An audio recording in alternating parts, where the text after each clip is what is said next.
আল্লাহ রাব্বুল আলামিন কোরআনে কারীমের ভিতরে নবীজির নাম একটি বারের জন্য নাম ধরে তাকে ডাকেন নাই, বরং তিনি বলেছেন তোমরা পরস্পর পরস্পরকে যেভাবে নাম ধরে ডাকাডাকি করো আমার নবীকে সেভাবে নাম ধরে ডাকবে না।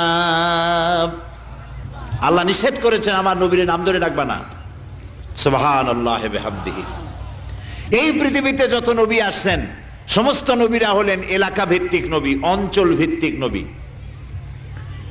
এক এক এলাকার, নূহ আলাইহিস সালাম এক এলাকার, মুসা আলাইহিস সালাম আলাক এলাকার, দাউদ আলাইহিস সালাম আরাক এলাকার, এরকম এলাকা ভাগ ভাগ করা।